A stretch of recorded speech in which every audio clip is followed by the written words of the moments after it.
Hey guys, welcome back to the channel. Happy Tuesday. I thought it would be fun to look at one of the swap cards I've been working on, which has been inspired heavily by one from Call Me Crafty Al from one of our older sheet loads. So I'll link information on how you can get access to that if you'd like. I think the sheet loads are a cool community resource. Basically, they let you make multiples of the same card. So they're really good if you're doing swap cards where you want them to be effectively the same card over and over again.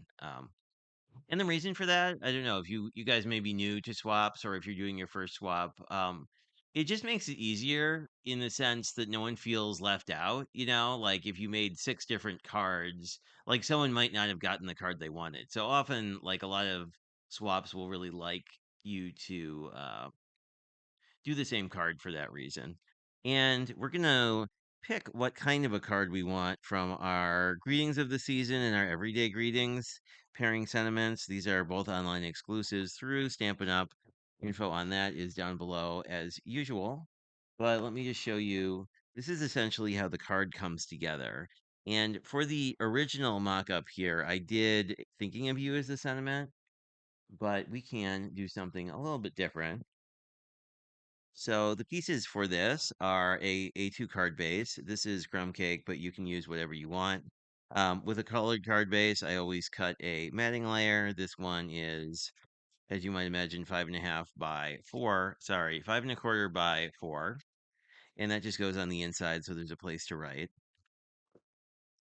Then we have a 3 by 3 piece of paper. We have a one by th- we have a 1 by 3 3/4 piece of paper for the sentiment, and then we have a 1 by 3. These two basically form the front piece of the card. I had an extra here. Anyway, so this is 3 1/4 by 4.5. This is Old Olive, and in the pattern paper you have both Old Olive and Garden Green. So I thought it would be fun to die cut out the greenery from that. So as you can imagine, this goes together pretty fast. But I think the thing we're going to think about first is what kind of a card we want. I think it would be fun to do a Christmas card because the other one is not a Christmas card. So I'm going to grab my stamping platform because I find this just easier to deal with when I'm doing sentiments particularly. And this is fairly narrow, so if you want to do something like Season's Greetings, you might make this taller but shorter. Part of the benefit here is the sentiment strip that covers the bottom of the die cut, so you have a really neat look. And the other thing to mention here is this die cut sort of breaks this all the squareness of the card. So, and then you have this sort of diagonal cut to sort of offset this. So I really like the composition of this card. You can, of course, given the size of the pieces, do it with 6 by 6. And if you wanted to, Greetings of the Season comes with this big banner die, so you could do that as a banner die if you prefer. But I thought it would be fun to just cut it, so that's what we're doing today. I think I will grab Christmas because we know I love Christmas a lot. We're gonna want to kind of offset this so there's room for that diagonal cut. I'm gonna put it a little bit down because I'm trying to think we can get merry or happy in here. I do like that they included both because I have a few different UK friends. I'm just gonna move this temporarily and get this guy here. And so you can do either Merry Christmas or Happy Christmas. I'm going to put these relatively close because I know we're going to lose a little bit on the side there. And for these cards, I wanted to keep it a pretty simple color story. So I'm basically doing Garden Green and Old Olive. So I'm going to do the sentiment in Old Olive because I think because it's a darker ink, it tends to, I like how it looks better. Oops. And if you ever get a mess on your stamp cleaner or your stamping platform, I tend to like to clean it off right away just so it doesn't get somewhere else because this dye-based ink is sometimes kind of tricky. I noticed also that I have a little bit. I'm going to take my baby wipe and go around here. I don't think this is gonna print, but I want to remove any, like there was a little bit of excess ink up onto, like because these foam pads are so soft. If you push too hard, the stamp will actually sink in. Anyway, so if you see any excess ink, it's always a good idea to clean it up as best you can right away so that you don't have an issue. Although, of course, we have two sides here, so well, that looks perfect. But if it didn't look perfect, we could always flip it over and use the other side. Um, I really like stamp positioners for or sort of positioning these complicated sort of things where you have multi-piece sentiments.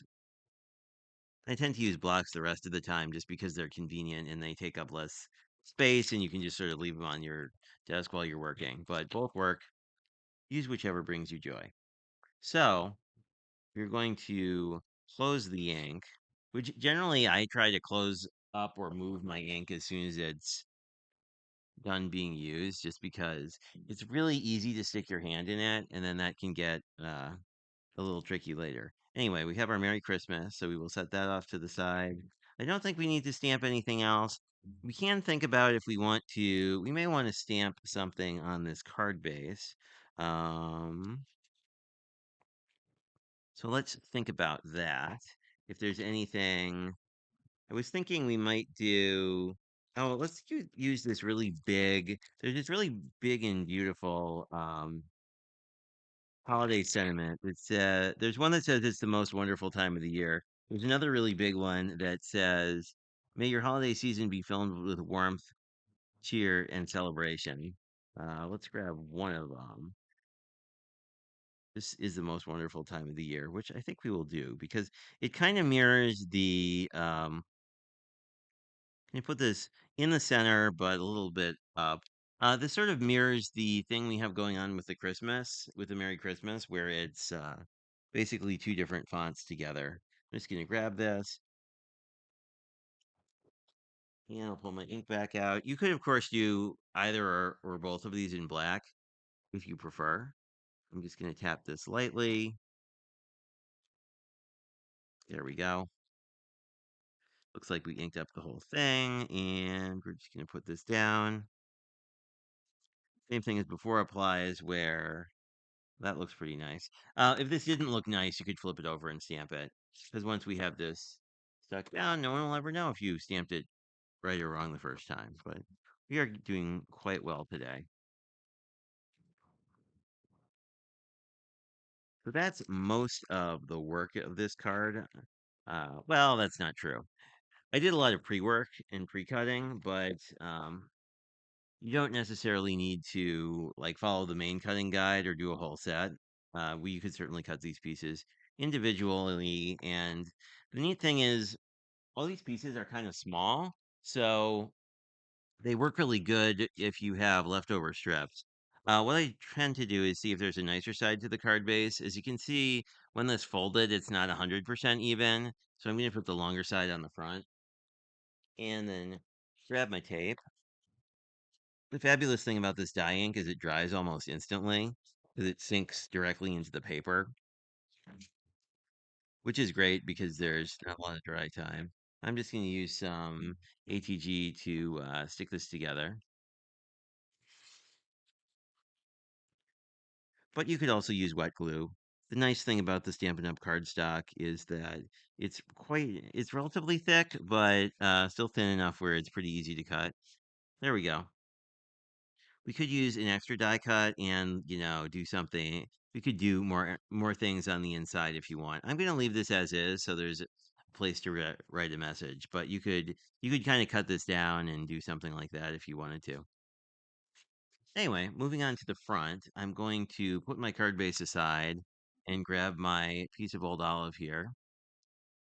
And we're going to have to decide how we want to do our patterns. You could do it all the same. I think I like the ones that are kind of like the original one where the die cut would go over, sort of over the star pattern. So let me grab some glue. As usual, I have it loaded up in a fine tip glue bottle because I find that a lot easier to work with. And it's very hard to get too much glue, although it is possible. Um, which was a real challenge for me starting out when I was new, just because, like, you think you need a lot more glue than you do to hold paper to paper. And this glue is grabs fairly quickly, so probably within about 10 seconds. So you do have a little bit of working time, but not a ton.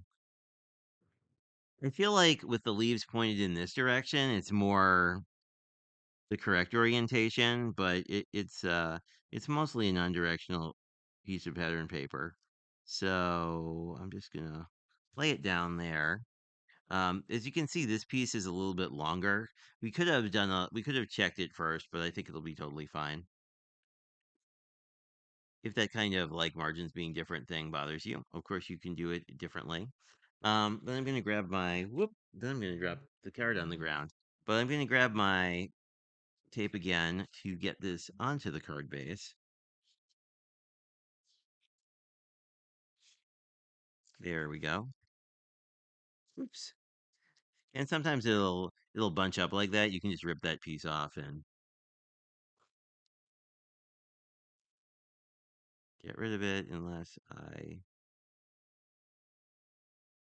something strange has happened. Oh, I see. Okay.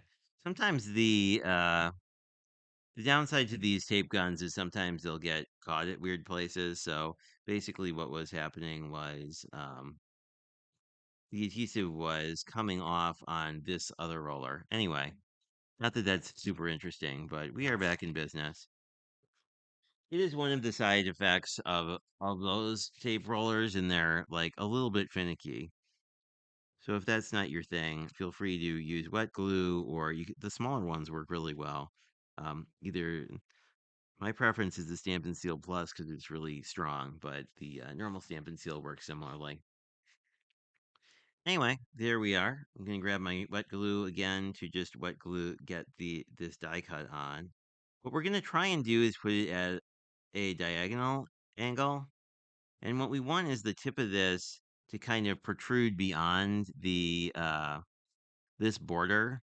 So it kind of helps break up sort of all the visual squares we have going on because the card, well, rectangles, I guess, because the card itself is a rectangle. This is a rectangle. This is a square. This is another rectangle. So there's a lot of squareness and right angles going on. So I just put my block on that momentarily to help it get glued down. And then all we need to do is decide if we want a really sharp or not angle on this. I'm going to go a little bit more subtle on this one. So you just cut it off. We're not really necessarily going for a specific angle. It's whatever you like. And then we're just going to put it on like that. So you could do this with tape. Again, I like stuff like this with wet glue because it gives you a little bit of fudge factor. And then don't try not to drop the sentiment on your card. Going to align it with the edge. And then we want to make sure the base of this die cut is covered up. And we also want to make sure we have a strip at the bottom because it makes it, I think it looks a lot nicer if it's more like a flag and less like a grounded piece at the bottom. But of course, it's your card. You can do whatever you want. But that's the one I have for you this week. If you are interested in these papers and whatnot, they are linked down below. If you are interested in anything else, feel free to reach out to me. And I think that's all I have for you today. I hope you have a fantastic rest of your day.